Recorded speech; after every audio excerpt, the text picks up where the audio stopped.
All right, so a lot happening this week, and we continue to report on this. Visa, of course, making some pretty big inroads here around gas fees and what this might mean for the Ethereum ecosystem. This is going to be an important one, so stick around. It is hot. My name is Paul Barron. Welcome back into Tech Path. All right, so let's jump over to the first topic, and I want to get into what James Seifert is talking about.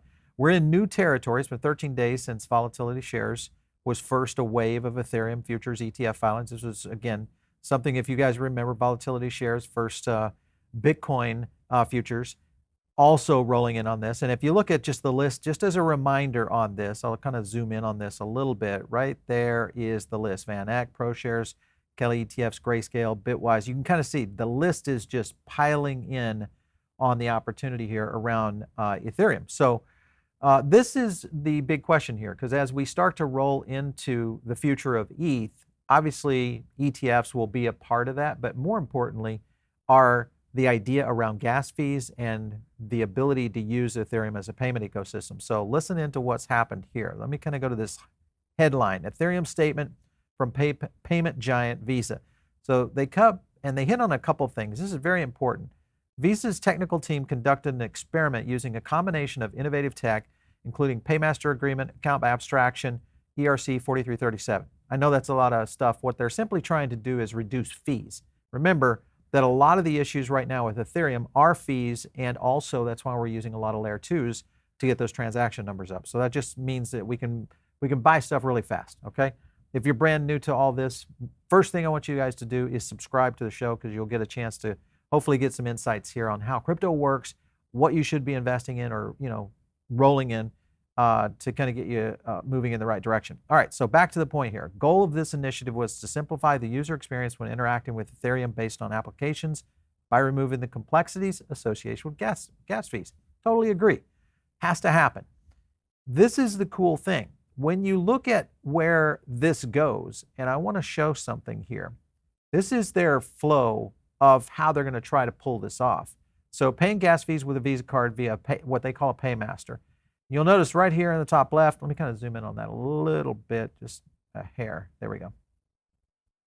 So you notice right here, self-custody wallet with a Visa card. You can kind of go out to the paymaster. It comes back into here, and then it's flying in here to the blockchain, which is essentially where the transaction is occurring. This is essentially the technology that they've been tinkering with to try to get this done. And it appears as though Visa has done some pretty major tech moves to make this happen. This was a post here talking about Visa publishing the paper showing how people can use credit card, transact with on-chain. So all of this is being done with StackUp, which of course now starts to tie into Base.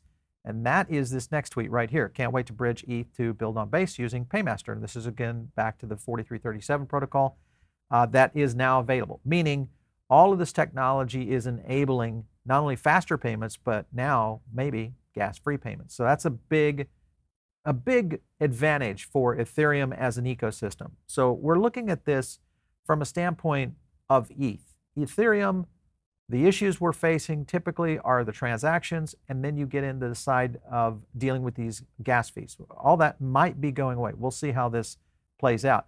Further into this gets interesting just in the whole week of just what's been happening on the ETH ecosystem. We'll talk about Bitcoin here in a second, and I'll go into that. But PayPal, PYUSD, stablecoin, unexpected way it's going to earn or out-earn USDC and USDT. A couple of really key points here. According to a recent report by Bloomberg, PayPal's approach to revenue generation is set different from other major stablecoin players. Okay.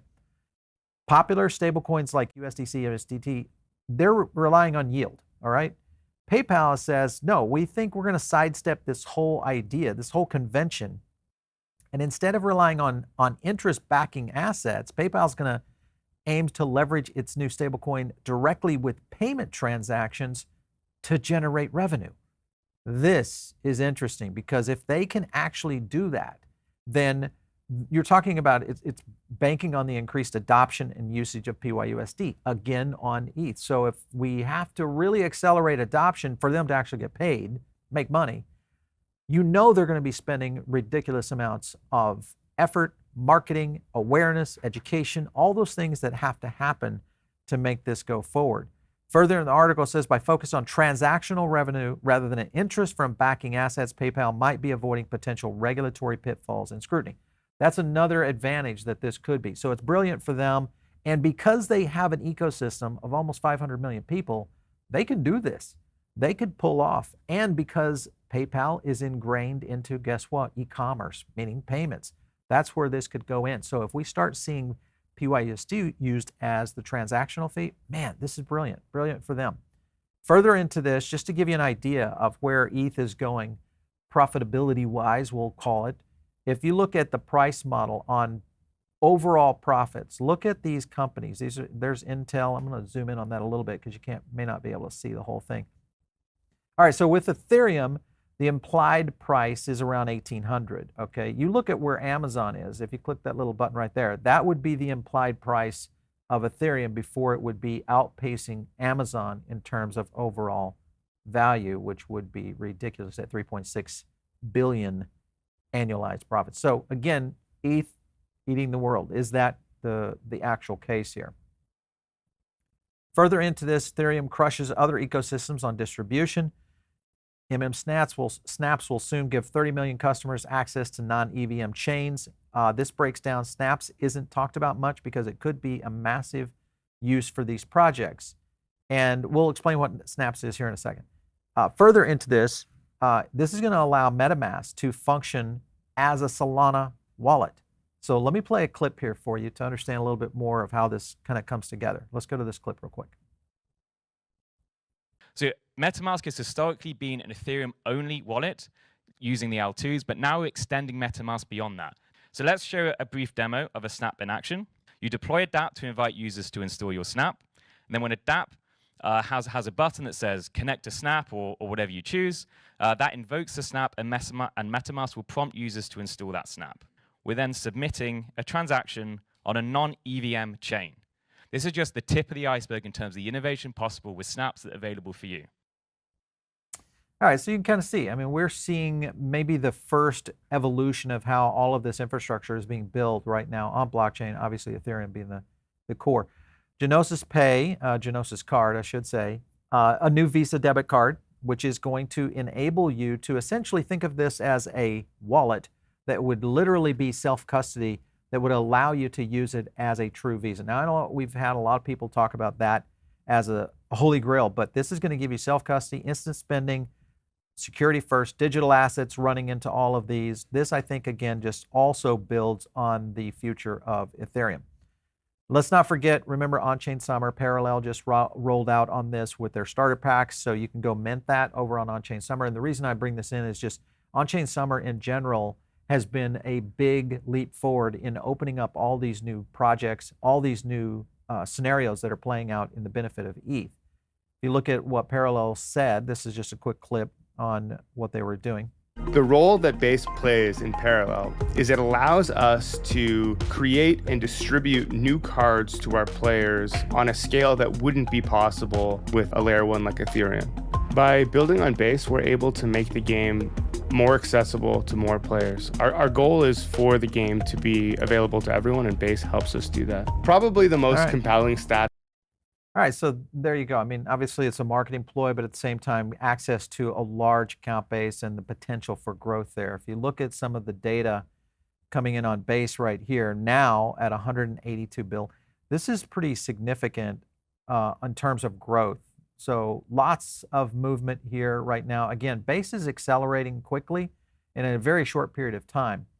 All right, so this is just a quick rundown on all non-EVM chains, meaning non-Ethereum. So here you got Bitcoin right there, 171 mil. Then you roll over to Cardano, 178. There's Solana, pretty much the big one. So not bad, you know. So the fact is that they're continuing to accelerate, meaning Base, Ethereum, starting to accelerate in terms of growth. So again, a big jump. Now you look at Bitcoin in general. You've got Lightning, which we'll show here in a second, but this shows you where the total value locked is right now. Lightning still #1 right here in terms of the category for payments. This was an interesting find that we resolved on, and this is something that's happening within Lightning right now. Notice this accumulative inflows, and all of a sudden, right here on July 9th, this massive deviation right here from Lightning. So what is going on here? That's a question I would love to hear from you guys. What do you think is happening? Are we seeing maybe some defection in the Lightning Network concept behind Bitcoin as a payment architecture?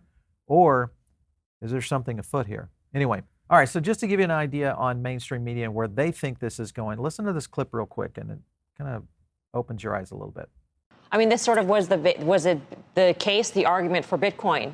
And now you're saying there's a real need for a stablecoin pegged to the U.S. dollar as opposed to Bitcoin. Bitcoin was supposed to be the answer for exactly the case you laid out. For some reason, people keep declaring Bitcoin dead when, in fact, it's having, in any given year, a performance that's better than the S&P. Stablecoins are a faster and essentially free internet-based way of holding and remitting money to people. And in the developing world, where it really matters how quickly inflation erodes your savings, matters a lot more than it does in the U.S., there's a demand for these products. That's a way for us to make the dollar relevant again at a time when governments around the world are looking to decouple from the dollar. That's really a pretty important policy issue. It's not about crypto. It's about the role the United States plays in the financial system. And so the question is, if you're skeptical about crypto, shouldn't you be less skeptical about stablecoins, which have a value that is backed by something, defying many people's belief about crypto tokens? And shouldn't you really care about the relevance of the dollar, which is under competition from other crypto tokens? That's what's funny, is that the people who oppose Bitcoin are also opposed to stablecoins, even though in some ways the ideas behind them are in tension. Interesting. So the fact that mainstream media is starting to question that, the use case of Bitcoin, that is a concern, and you've got a little bit of narrative there behind the Lightning Network. So still a big part of that. And then let's not forget, still PayPal going to be one of the biggest out there. Headline right here, PayPal stablecoin, immediate adoption might be subdued. So there are a couple things that are focused on here. One, of course, is the report highlights a couple of key challenges that PayPal could face on its adoption journey. One significant obstacle noted is growing competition. This would come from CBDCs. Yes, that's true. Analysts at Bank of America predicted that the yield-bearing stablecoins could sway investors' preference away from PYUSD. Yes, possibly, but I think PayPal has such a brand notoriety, and also just they're ingrained in everything. Now, it's possible that CBDCs, that could get into e-commerce and integration of payment systems across the land very quickly. We'll see how that plays out. Further in the article, it says the paper notes that regulatory issues may arise if non-banks are barred from issuing stablecoins. That would be a scenario for PayPal. So, listen, the key here is that there's a lot happening in the framework right now. And I think people don't really understand it's like a duck on the water. I mean, they're just pedaling like crazy underneath and trying to stay calm on the upside. The industry itself is trying to deal with a massive adoption curve that's coming. And I think Ethereum may be the one that's going to lead this out. We're, of course, going to continue to cover this pretty in depth. So make sure and stick around for all that good stuff. If you guys are not part of our Diamond Circle, make sure and get in. It's really easy. You can just click the link down below. Join in. It's another great place to get additional content, more stuff from me. And if you're not following me on Twitter, it's out there, @Paul Barron. We'll catch you next time right here on TechPath.